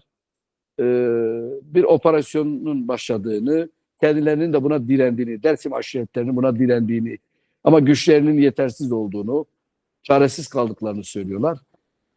Koybin bir karar alıyor ve Dersim'in yardımına iki ayrı grup halinde hem askeri anlamda tecrübe sahibi hem siyasi olarak tecrübe sahibi iki ayrı grubu gönderiyor. Gruplardan birincisi Şeyh Abdurrahim'in ekibidir. 16 kişi, 17 kişi onlar buluyorlar. Diğer grupta başka bir gruptur. Onlar da 16-17 kişi. Toplam 35, 36, 37 kişilik bir grup iki ayrı koldan Dersim'in yardımına gidecekler. Şeyh Abdurrahim Efendi kendisiyle beraber 16 kişiyle birlikte Benekati yani Suriye'den Türkiye tarafına geçiyor. Yanındaki arkadaşlarla beraber ve Diyarbakır Bismil Salati bölgesi var. Şimdi o bölge şöyle tarif edeyim. Bismil'den Batman'a doğru giderken işte Salati istasyonu var. O da bir tren istasyonu bir şey var. Sinan var orada bölgede. Çola Çeteli var. Hasir. Neyse çok detaya girmeyeyim. O bölgeye geldiklerinde bir pusuya düşürülüyorlar. E, Amaçları, gayetleri pusu, Dersim'in yardımına gitmek. Ve pusu nasıl o kuruluyor Muhammed Bey? Yani nasıl haberdar oluyorlar acaba? maalesef hep ispiyonculuk. Şimdi 2-3 rivayet var. Bugünlerde tabii bu şehadet yıl dönümü olduğu için yine gündemde bu konular. Bir görüşe göre müfreze içerisinde bulunan daha önce yüzbaşılık yapmış Ziya isimli birisi var. İddiaya göre tabii bu Ziya Benekete o da gitmiş. Ziya ile ilgili Said Verroj iyi bir çalışma şu an yapmış. Çalışması devam da ediyor. Bir gün Said Verroj'u da inşallah davet ederseniz detaylı anlatacaktır. Bu yüzbaşı Ziya ne yapıp edip Benekate'ye gitmiş. Kendini firari olarak göstermiş. Aralarına sızmış. İddia yani bu. Ondan sonra bunlar Türkiye hududuna girdiklerinde Ziya, bu yüzbaşı Ziya, bu nerede geçiyor? Bu kılamlarda geçiyor. Kılamlarda diyorlar ki işte Ziya ihbar etti. Orada bir şekilde haber gönderir. Bir köye gidip gıda mıda toplamak için giderken oradaki şahıslara işte kendini tanıtıyor falan. O detaylara çok girmeyeyim. Zaman çünkü yok. Ve haber ispiyonluyor ve müfreze tabii orada tuzağa düşürülüyor. Bir diğer iddiaya göre bunlar o köylerden geçerken yani Bismil tarafına doğru aşağıdan Benekati'den gelip Bismil hudutlarına gelirken o köylerde o dönem Adnan Bey Bulgaristan, Yunanistan, Romanya'dan gelen macırlar var. Onları getirip yerleştirmişler. Hala Bismil'de sanırım bir kısım o kardeşlerimiz o gelen Balkan göçmenleri var. Onlardan bir tanesi o köylerde bir tanesi bir köylü. Köyün yakınından bu müfrezenin geçtiğini görüyor. Bu müfreze Benekati'den geldiği için kılık kıyafetleri değişik. Şimdi Şeyh İbrahim Efendi fotoğrafını gösterdiniz. Başında şa'ra keske ravani var. Üzerinde aba guldoni var. Öyle, yani bunlar abalar. İşte o zamanın diyelim ki kıymetli elbiseleridir. Ee, Biraz böyle varlıklı insanların Asalet, Raktu Çek. asalet Evet, alametleri, evet. evet. O görüyorsunuz. Yani o başlarındaki şa'ra keskeravani kıymetlidir. İpekten mi nedendir bilmiyorum ama çok değerlidir e, o zamanın değerli kumaşlarından. Üstündeki abasından. Tabi silahları var. Bunlar Raktu Çekurak bağlamışlar. Kuşakları var onlar. Acemi, Bejne Acemi onlar takardılar. Üst baş kıyafet belli ki bunlar o köy halkından değil. Silahla beraber de gidince o köylünün de ihbar ettiği söyleniyor. Üçüncü bir iddia ise yakın bölgedeki Kürt işte köylüleri falan gece vaktidir, yazdır, damlarda millet yatıyor. Bunlar o köylerde ben köy isimlerini söylemeyeceğim. Maalesef yıllar sonra o köylerin ihbarcıların torunları. Bakın çok enteresan. Yani bir köy var ismini ben söylemeyeceğim. O köyden Şeyh Abdurrahim ve müfrezesini ihbar eden bir adamın torunu yıllar sonra yani 3-5 yıl sonra önce yani geldi ve beni köye davet etti. Dedi ki ya valla ben falan kişinin torunuyum. Çok rica ediyorum. Köye seni davet ediyorum. Niye ediyorsun kardeşim yani tanışmıyoruz. Ben işte dedem Şeyh Abdurrahim'i ihbar etmiş. Yıllar sonra bunun utancını yaşıyorum. Lütfen bize misafir ol. Biz de aile olarak özür dileyelim. Sizinle barışalım. Ya kardeşim dedim ya ne yapalım? Kürt tarihi maalesef bir yerde ihanet tarihine dönüşmüş. Yani bir kan davamız yok, bir şeyimiz yok. Ama ben bir masraf yapılması böyle şeyler meyler hoşlanmadığım için köye gitmedim ama o arkadaşlar hala irtibatımız var. İşte o köylülerin de ihbar ettiği söyleniyor. Bunlar orada gece vakti geçerken köylülerin zaten şüphelendiğini, devlete ihbar ettiğini de söyleyenler var. Hasılı her nasıl olduysa bunlar o Salati o bölgede Çolat Teteli diye bir bölge var. Sabaha doğru orada biraz konaklıyorlar, biraz dinlenecekler. Ve maalesef işte o ihbar üzerine Salati'den gelen ilk oradan geliyor Salati. Sinan Karakolu var orada. Bismil'den gelen askerler var. Etraflarını sarıyorlar. Gün boyunca tabii şey oluyor. Çatışma oluyor. Bunlar teslim olmuyorlar. Tabii haber Diyarbakır Kolordu'ya gidiyor. Kolordu'dan asker geliyor. Bir iki gün böyle onlar bir buğday tarlasında bir şeyleri oluyor. Yani mücadeleleri bir çatışma durumu oluyor.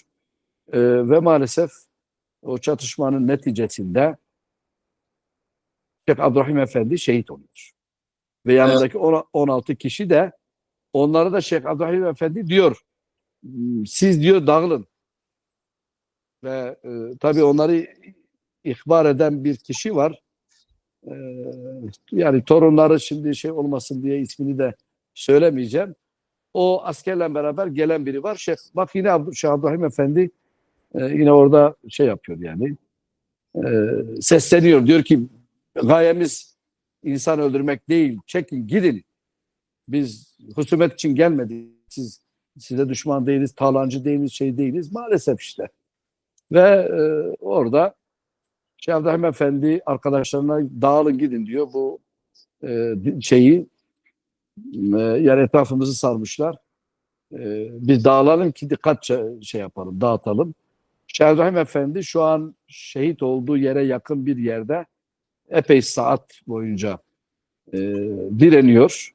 Diğer arkadaşlar da başka bölgelerde, başka yani o tarlalar var, buğday tarlaları. Oralara herkes dağılmış. Saatler belki gün aşırı devam eden çatışma neticesinde bunların e, yakalanamayacağı anlaşılıyor. Son çare tabii şey yapılıyor. Buğday tarlaları ateşe veriliyor. Ve bir kısmı maalesef işte e, dumandan zehirlenip işte orada şehit oluyor. İşte Abdurrahim Efendi'nin de orada şehit olduğunu biliyoruz. Birinci günün mü ikinci günün mü akşamıdır tam emin değilim. O kelamlarda geçiyor. Şeyh Abdurrahim Efendi şehit olduktan sonra gece vakti oluyor. Asker de tabii gece vakti oraya gitmeye çekiniyor. Yani bir henüz sıcak bir ortamda çatışma var. Etrafta başka kişiler var. Belki köylüler onların yardımına gelmiştir diye. Asker çekiliyor. O çatışma bölgesine çekiliyor. Köylüler de tabii yazdır. Saatler süren çatışma. Köylüler bir şeylerin olduğunu fark ediyor. Yakın bir köy var oraya. Dervişiyan köyü var. Oradan muhtar ve birkaç kişi diyor ki ya gidelim bakalım. Bir çatışma oldu. Kim kimi vurdu? Nedir bu? İşte o zamanlar mahkum diyordular. Mahkumlar mı vuruldu? Kimlerdir? Neyse yıllar sonra yaşlı insanlara gidip orada sordum. Onların anlattıkları var. İşte yine Becirman Seyitlerinden şimdi hala yaşayan ismi de Şeyh Abdurrahim olan bir zatın röportajı var. YouTube'larda falan var. Yani Şeyh Abdurrahim Efendi şehit olduğu için o sene doğmuş o şahıs. Onun adı da Şeyh Abdurrahim'dir ama o Seyyid-i Becirmani'dir. Onun anlatımları var, kelamlar var, köylülerin anlatımları var. Hulasa Dervişiya köyü muhtarı birkaç kişi yana alıyor. Vallahi diyor biz bu akşam bir gidelim bakalım. Orada kim var, kim yok. Muhtemelen onların da tanıdıkları var dışarıda falan. Hele bizden kimse var yok. Geliyorlar. Şeyh Abdurrahim Efendi'yi bir ağaca kendini yaslamış vaziyette diyorlar gördük. Silahını da böyle çapraz bir şekilde böyle silahını kucağına almış. Yaralı bir şekilde yani vefat etmiş tabii. Sırtını da bir ağaca dayamış. E, Biz diyor o şahıs kılık kıyafetinden başındaki o şa'ar keskeravani ve üstündeki abba ve işte kıyafetinde anladı ki bu kıymetli bir zat. O muhtar ve köylüler diyor ki bir bakalım bunun bir alamet, bir işaret, bir tabii kimlik mimlik yok ama mutlaka bunun bir belirteci bir alameti var. Cebine mebine giriyorlar, bakıyorlar. Ee, Bir mühürlü şey var, mektup var üstünde.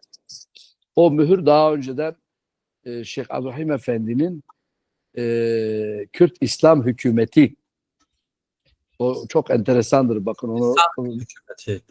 Evet 1925 kıyamında Şeyh Abdurrahim Efendi'nin Kürt İslam Hükümeti genç Bingöl'de Kürt İslam Hükümeti kuruluyor.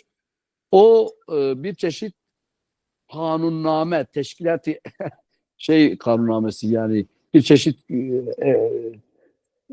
anayasa gibi bir şey maddeleri var. İşte o mühür de oraya basılmış. Şimdi onu ayrıca kıyam zamanı anlatırım. O mühür var üstünde Şeyh Abdurrahim'in. Bir de yüzüğü var. Yüzüğünde de kendi şeyi var. Tahmin ediyorum değerli Adnan Fırat, o yüzüktür mühür olan. Yani köylüler anlatıyordu, diyordu Moraviye bu.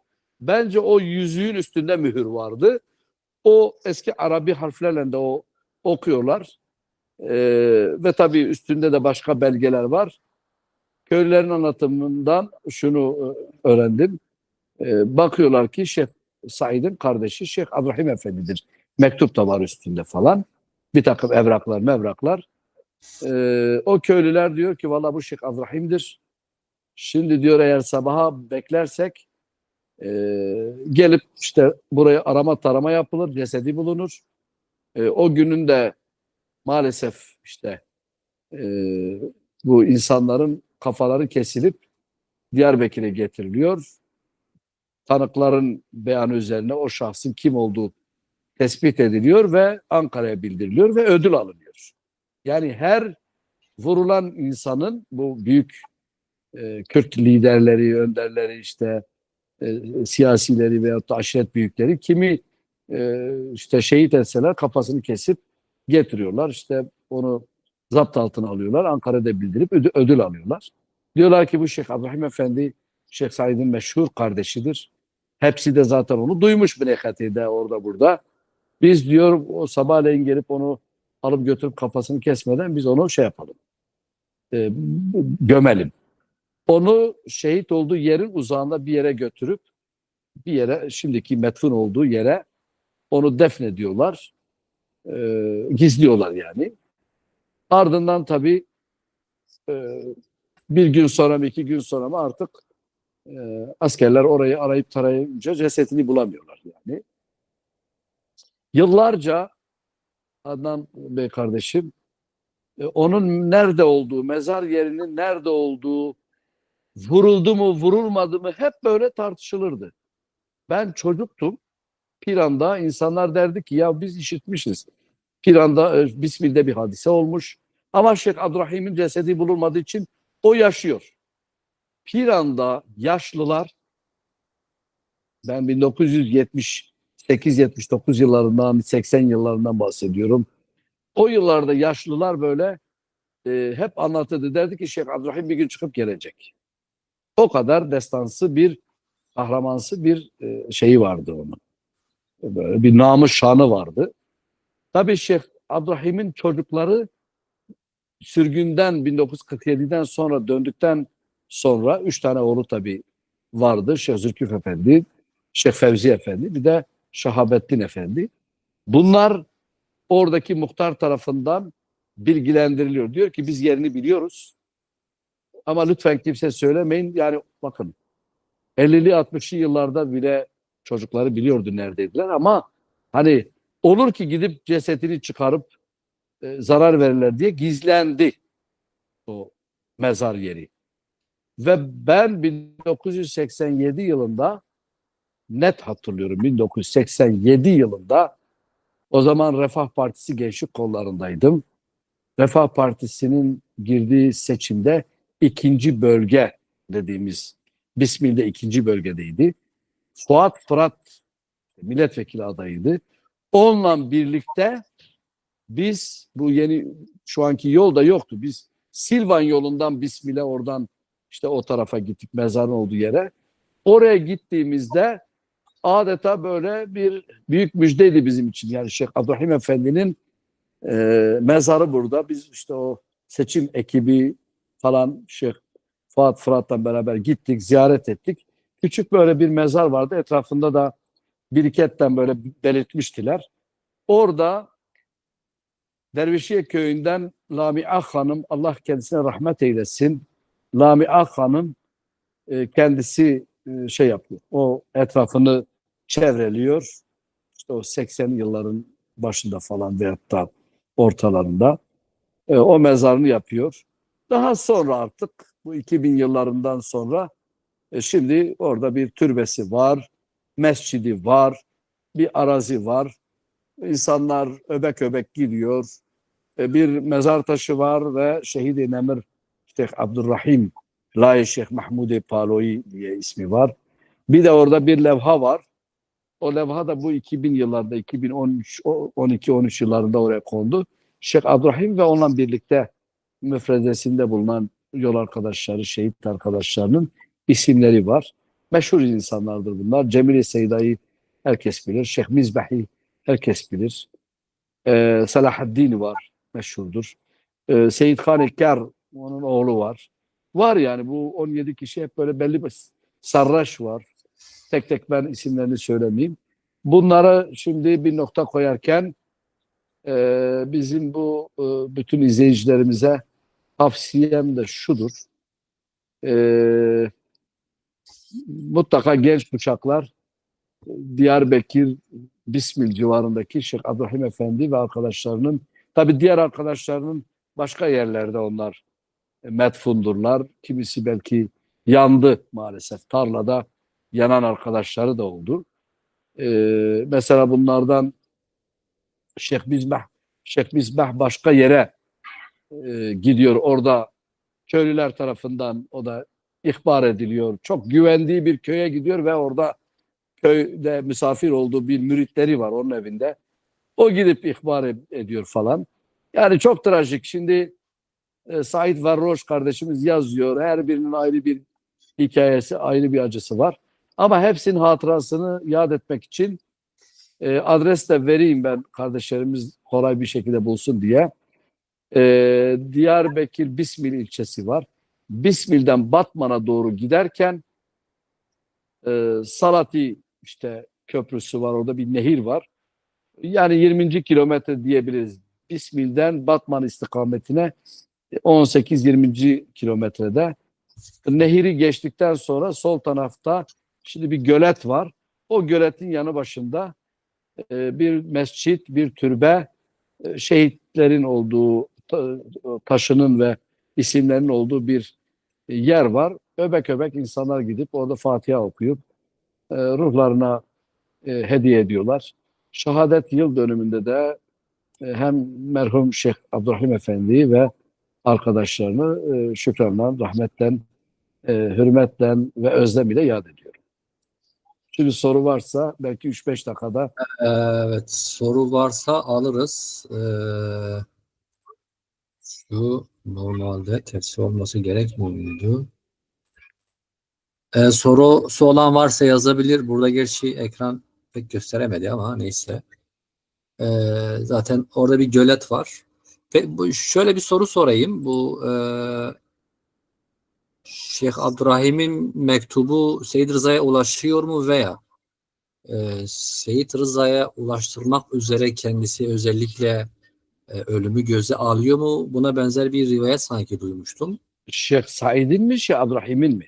Şeyh Abdurrahim pardon. Yani Şeyh Abdurrahim, Şeyh Seyyid Rıza'ya ulaştırmak üzere e, Hayır, onu belki biraz olayın detayına girdik. Seyit Rıza Hoybin'e mektup yolladıktan sonra Hoybin Şeyh Abdurrahim ve diğer arkadaşlarını desteğe gönderiyor. Fakat bunlar maalesef Dersim'e ulaşamıyorlar. Plan şudur: Şeyh Abdurrahim Efendi müfrezesiyle kendi bölgesi üzerinden Dersim'e gidecek. Nedir o kendi bölgesi, neresidir? Bismil'den Silvan üzerinden kendini Hazro, Lice, Hani tarafına atacak. Hani'nin arkasında o Nerib bölgesi var. Oradan şimdi biz Palu'nun Arıcak ilçesi diyoruz. Orası Karabegan bölgesidir.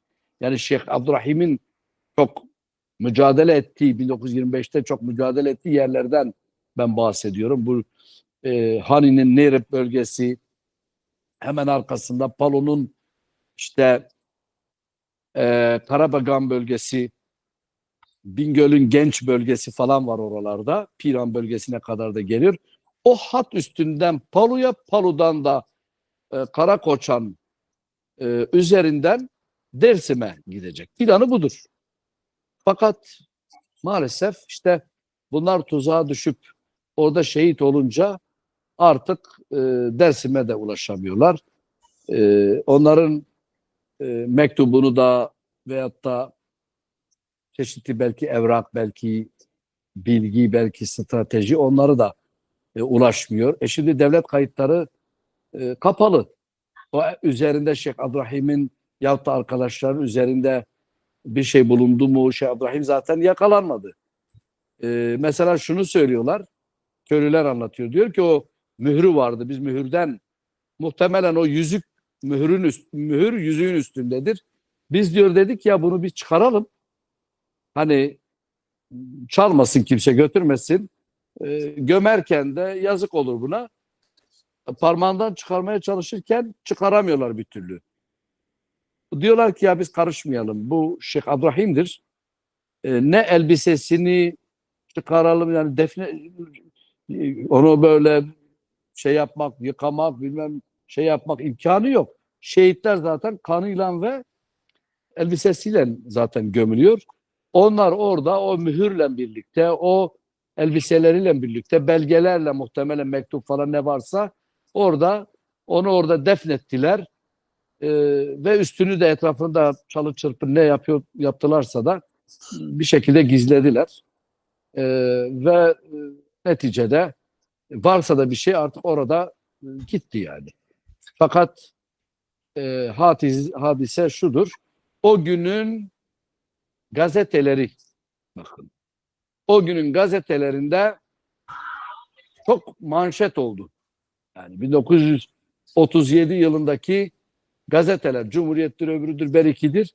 O günün gazetelerinde çarşaf çarşaf manşetlerde bu haber verildi. Şeyh Said'in kardeşi Abdurrahim ve çetesi, işte öyle tabir ediliyor. Bunlar diyor Seyit Riza'nın yardımına giderken işte öldürüldüler falan, şu bu. Hatta bir gazeteyi bugün tekrar okudum. Diyor ki bu çete diyor, hani o günlerde herhalde kaçakçı çeteleri, şeyleri var böyle. Grupları var. Bunlar diyor bu Bismil'de, Diyarbakır Bismil'de diyor vurulan, ele geçirilen Şaki Maki, işte öyle tabirler kullanıyor. Bunlar diyor sınır kaçakçısı falan değiller. Bunlar Şeyh Said'in kardeşi Şeyh Abdurrahim'le beraber olan adamlardır. Gayeleri de Dersim'e gidip Seyit Riza'ya destek vermektir. Burada Bu. şu anda bir gazete ekrana aldım. Evet, Tan gazetesi 18 Temmuz 1937. evet, Fesatçı bir çete Cenup hududu boyunda imha edildi. evet. Öldürülenler arasında Şeyh Said'in oğlu da var. Serseriler Seyit Rıza'ya yardıma gidiyorlarmış diye. İşte oğlu diye zannediyorlar, kardeşidir, Şerif'indir. Kardeşler, evet. Allah rahmet Seyit eylesin. Riza'ya kesin herkes biliyor. Ve maalesef yani orada yine fesatlar, yine jurnalciler, neyse. Bu tabii çok araştırılacak bir konudur. Ha tabii ben şunu da söyleyeyim, bizim şimdi izleyenlerden Bismilli var. Diyelim ki o civardan insanlar var. Sevgili gençler, kardeşlerim, yani size de benim tavsiyem, bu 1937 daha geç bir tarihtir. Mutlaka o günü görenler, çocukken o günleri yaşayanlar var hala, veyahut da babasından, annesinden duyanlar var. Yani gitsinler köylerinde yaşlılarına sorsunlar nasıl oldu, nasıl bitti. Onlar için de bir araştırma şeyidir. Ya Adnan Bey, ben şunu da söyleyeyim. Kendi açımdan virgül koyayım. Şimdi geçenlerde bir daha söyledim. Ya Kürtlerin bir hafızasının oluşmasına ihtiyaç var. Akademik hafıza.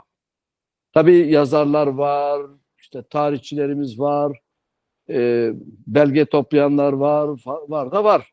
Ama derli toplu bir üniversite tarzında tabu tarih araştırmaları falan yapılıyor mu ben bilmiyorum. Mesela Doğuk'ta, Erhevler'de, başka yerde, Rojava'da, Kobani'de, orada burada üniversiteler var. Almanya'da Kürt işte üniversitesi kuruldu. Yani bu tarihçi, yakın tarih, Kürt tarihini araştıran gençler, insanlar oralarda bu konuları araştırsınlar, bölümler açılsın. Belgeler, şimdi kim bilir, şimdi biz geçenlerde söyledik, yüzlerce değil, binlerce değil, on binlerce 1925 hadisesiyle ilgili, kıyamıyla ilgili belge, evrak falan var ve yıllarca bunların araştırılması lazım. Sadece bu Türkiye'deki arşivleri diyorum. Bir de tabii Batılı devletlerin, yani Fransız arşivleri var, İngiliz arşivleri var, Rus arşivleri var, var da var. Bunların hepsi araştırılmalı. O gün tabii işte gazeteleri gördük. Bu gazetelerde yazılan çizilenlerin dışında acaba dış basında bunlar nasıl yansıdı? Suriye'de o günlerde bunlar ne yapıldı, ne konuşuldu? Koybün ne kararlar aldı bu olaydan sonra, ne yaptı? İşte birçok, yani birbiriyle bağlantılı, ilintili. O kadar muazzam bir çalışma alanı ki, yani Koybü'nün kurucuları içerisinde misal Kor Hüseyin Paşa var. O daha sonra geliyor çocuklarıyla beraber, onun başına neler geldiğini biliyoruz. İşte biz duymuşuz, Cemile Çeto, Emine Pelihane, Emine Ahmet, Kilamlardan, oradan buradan. İyi de bunlar iyi araştırılıyor mu? Yani bu gençler araştıracak bunları. O bölgelerin insanları araştıracak, yazacak, kayda geçirecek. Bunu araştırmacılara hediye edecek. Pencinari aşiretinden şimdi bizi izleyenler vardır veyahut da bundan sonra bu yayından sonra YouTube'da izleyenler olacaktır. Raman aşireti işte. Oradan insanlar vardır. Araştırsınlar tabii bunları. Hem Emine Ahmet hem Cemile Çeto, diğerleri işte neyse Mala Hacı Ağa işte meşhur bu. Bunlar hepsini birlikte anıyorum. Niye? Çünkü bunlar hepsi Koybin cemiyetinin üyeleridir. Şeyh Abdurrahim de oranın bir üyesidir. Bir siyasi karar var ortada. Yani biz böyle yıllar sonra sanki böyle bir grup insan Berekati'den gelip giderken orada tuzağa düştü, muzağa düştü. O gazetelere bakarsanız Şakir Çete bilmem ne öyle zannedilir. Öyle değil işte. Bir Berekati'de yani Rojava'da işte neyse Suriye Kürdistan bölgesi orada bir kadro var, siyasi kadro var. Bunlar çalışmalar yapmışlar, mektuplar yazmışlar, Birleşmiş Milletler'e müracaatlar yapmışlar. Onunla yetinmemişler. Mustafa Kemal'e, hükümet yetkililerine siyasi çözüm için çabalamışlar. Ve Dersim'de bir tenkil, tehdit, kıyım ve tehcir yani göçertme, onları oradan alıp Batı Anadolu'ya göçertme olaylarına karşı siyasi çalışma yapmışlar, mücadele etmişler. Ya bu meşhur şimdi Cemal Süreya değil midir Dersimli meşhur? Kürt Cemo diye meşhur işte. İşte 1937 yılında ailesiyle birlikte aslında yetim de kalıyor. İşte gidiyor bir yerlerde sürgün çocuğu olarak büyüyor. Peki Dersim'in kayıp kızları nerede? İşte Onur Öymen 2000 kaç yılıydı? Hatırlar mısınız değerli izleyiciler? O zaman şey dedi Onur Öymen. Onur Öymen diyorum değil mi? Yanlış değil. O CHP milletvekiliydi o zaman. Genel başkan yardımcısı mıydı? Neydi? Şeyle karıştırmasın. Altan Öymen'le karıştırılmasın. O değerli bir insan. Ben severdim. Dün vefat etmiş. Onur Öymen diye biri vardı ve kalktı şey dedi.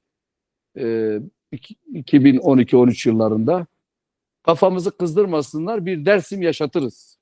Bir Dersim daha yaşatırız o bölgeye, Güneydoğu'ya. Tehditte bulundu. Sonra kıyametler koptu tabii falan.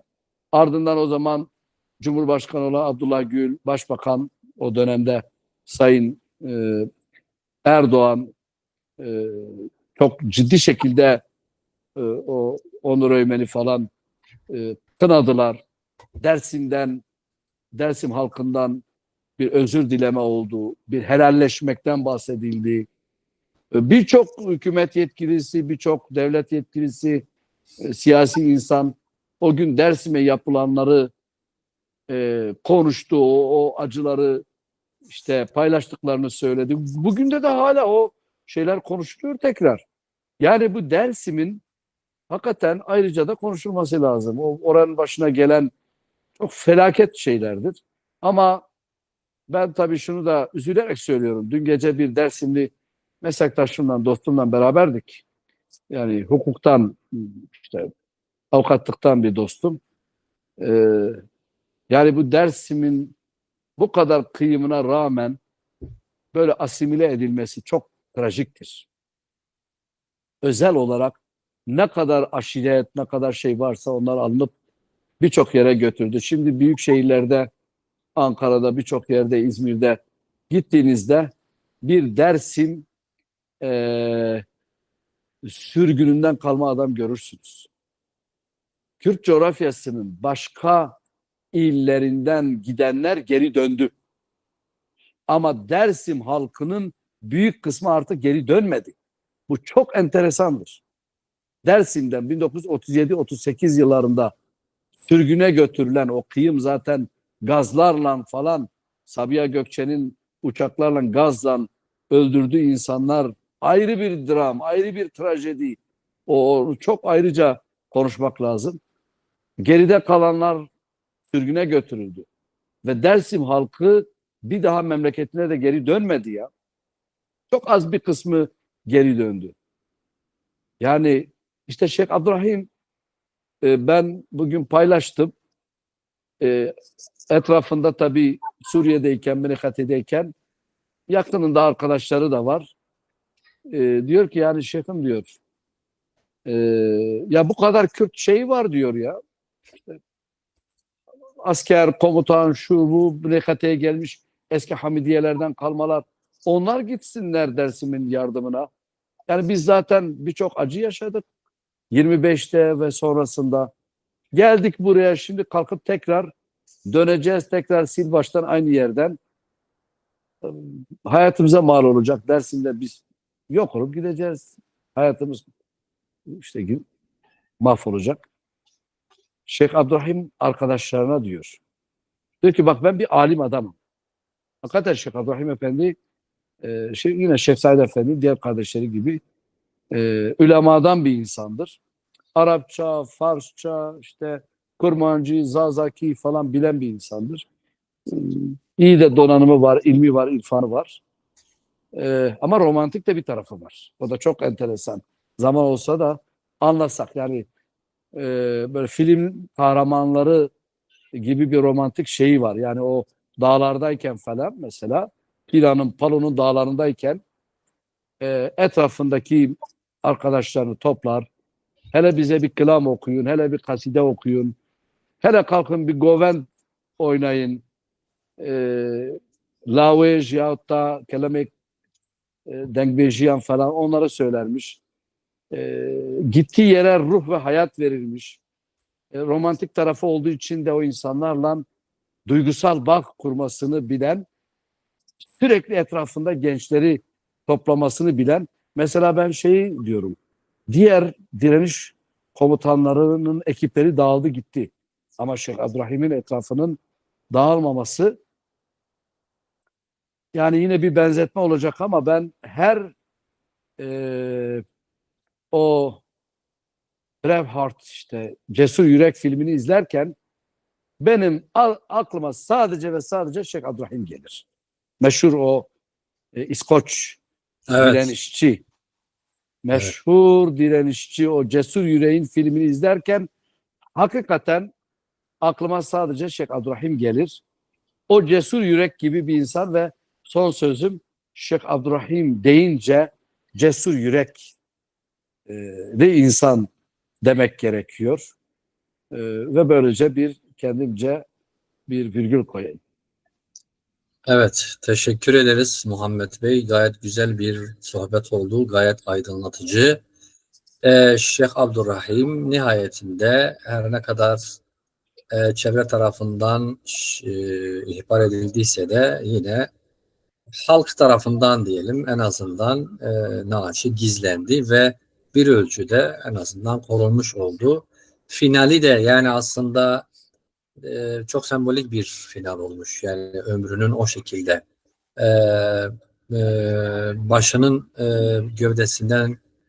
gövdesinde kalması için birileri gelmeden halkın onu toprağa gömmesi zaten aslında onun hayatının bir manada özeti de olmuş oluyor. İşte şu lafı ben söylemeyi unuttum. İşte şeydeyken yani Menekhete'de oradayken arkadaşları var. Onlar uzun yıllar mücadele ettiği için yorulmuşlar, gitmişler. Onların bir kısmı orada da evlenmiş o yıllarda. Evet. Tekrar git kuzeye, tekrar mücadele falan. Diyorlar ki ya şeyhim başkaları gitsin. O diyor ki işte o sözü ben unuttum, o sözüyle ben bitirmek istiyorum. Diyor ki ya ben bir İslam alimiyim. Vicdan ehli bir insanım. Dersime diyor bir yerde diyor zulüm varsa bir alimin yatakta yatması haramdır. Doğru değildir. Çünkü geçen bölümlerde söyledim. Bir Hüseyini direniş ruhu var bu Evet. insanlarda. Bir İslam alimi eğer herhangi bir yerde bir zulüm varsa yatağında yatamaz.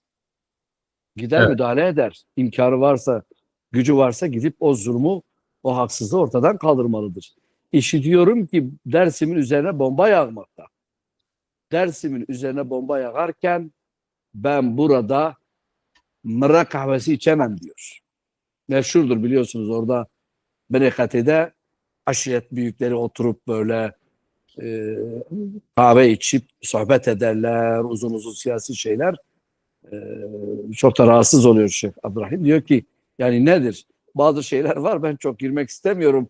Yani o zaman ileri gelen bazı Kürt insanlarının tenkit gibi gelmesin. Onlara da kızıyor yani. E, Nedir bu diyor, burada böyle kahve mırayın, yani burada kahve içiyorsunuz. Ondan sonra buradaki halk kuzu kesiyor, veriyor. İşte savar, goştu savar yiyorsunuz. Böyle olur mu diyor. Bak Dersim'de diyor orada işitmişiz. Bize mektup gelmiş yani de. Seyit Rıza mektup yollamış. İşte kalkın gidelim falan. Yani maalesef işte zannediyorum birçok eser daha böyle yayınlanacak yani. Teşekkür ederiz. Yani her ne kadar 15-16 arkadaşıyla bölgeye gelmişse bile anladığımız kadarıyla Ama diğer müfreze, bölgeye onun bölgeye gel- müfrezesinde bunlar ama tabii şeydir. Askeri kuvvet olarak gelmekten ziyade, çünkü 16-15 kişi burada, 17 kişi. Diğer bir grup daha var, 35-36 kişidir. Bunlar stratejist evet onu sevgili Adnan Fırat. Gidip çünkü oraya desteğe giderken bir strateji üzerine gidiyorlar. Siyasi kadrolar, kim bilir hangi başka şeyleri vardı. Yani kalkıp gidip orada silahıyla 15 30 kişi 40 kişi falan öyle o destek şey olmaz, ama bunlar tecrübe sahibi. 25'ten tecrübelidir. Önceki yıllardan böyle işlerinde Hamidiye döneminden insanlar var. Bu evet işleri bilen adamlar var. Gidip desteğe giderken birçok açıdan bir siyasi kadro olarak Dersim'e gidecektiler. Fakat maalesef işte bu Dersim sayfası çok daha konuşulacak. Ben yani her gün insan yeni bir şey öğreniyor. Sait Var Hocam bugün konuştum. Bu yayına gelmeden önce. Çünkü iyi bir araştırma yaptı. 8-10 bölüm şeklinde yayınladı. Ben Alişir, yani Koçgiri'de Alişir'in orada Dersim'de olduğunu bilmiyordum. Ama Zarife Hanım'la beraber o da Dersim'de yardıma gelmiş. O da orada maalesef şehit olanlardan. Onu da rahmetten yad edelim. Meşhur Koçgirili Alişir Efendi'yi ve diğerlerini, Seyit evet Rıza'yı rahmetten yad etmek lazım. Ya bu acı, ya benim amacım şu değil. Böyle bu acıları kaşımak, dertleri depreştirmek, husumet, düşmanlık oluşturmak değil. Ama bu acıları da bilmek lazım. Yani bizi izleyen birçok insan var. Hükümet yetkilisi, devlet yetkilisi, emniyet görevlisi, işte şucu bucu falan. Yani siyasi görüşü ne olursa o anlamda şucu bucu diyorum. Solcusu, sağcısı, dindarı, laiki. Bu acılar yaşandı yani. Bu acılarla yüzleşmek, helalleşmek, kucaklaşmaktan bugün artık bahsediliyor. Bunlar yaşandı. Dersim perişan edildi. İnsanlar göçertildi. Yüzlerce insan Benekati'ye o dönem gitti. Bir daha dönemediler. Hatta ne yüzler, binlerce insan gitti oraya. Şimdi o Benekati'de, yani Rojava'da olanların birçoğu o günden kalma insanların, yani o insanların torunları ve bu acıları artık bitirmekten bahsediyoruz. Yani bugün amacımız efendim insanların kalbine bir işte duygusal açıdan bir husumet koymak, işte intikam duyguları falan değil. Artık diyoruz ki yani 21. asırdayız. O gün bu acılar yaşandı. On binlerce insan hayatını kaybetti. 25'te kaybetti. 30'da Ağrı'da Zilan hadisesi, 37 Dersim, o diğerlerini, küçük olayları da saymıyorum ben. Reşkotan'ı saymıyorum. Ali Unis, o diğer hadiseleri falan. Artık bugün bunlardan ders çıkaralım, ama bunlar da unutulmamalı. Tarihçiler, akademisyenler, bu bir bellek, bir hafıza oluşturur. Belki bugün herkes oturup ya bu hatalar geçmişte yapıldı. Biz bu Dersim'e, bu insanlara bu haksızlıkları yaptık. Artık bu sayfayı kapatalım. Bir barış dönemi inşa edelim diye de Onları da teşvik etmiş oluruz. Evet, teşekkür ederiz Muhammed Bey. İnşallah biz bundan sonraki bölümümüzde de tekrar Şeyh Said ve kıyamına kaldığımız yerden devam edeceğiz. Yani anladığımız kadarıyla zaten Şeyh Abdurrahim ve yanındaki arkadaşlar orada direnişi organize etmeye, belki etki alanında direnişi büyütmeye gidiyorlardı ve eğer oraya ulaşmış olsalardı yeni bir tarih bile yazılabilirdi. Bunlar hepsi tabii olasılık. Yani bu manada aslında tarihsel önemi haiz de bir mesele olarak karşımızda duruyor. Biz bir dahaki bölümümüzde tekrar görüşmek üzere. Hepinize şimdilik sağlık ve selametler diliyoruz. Hoşçakalın. Allah'a emanet olun.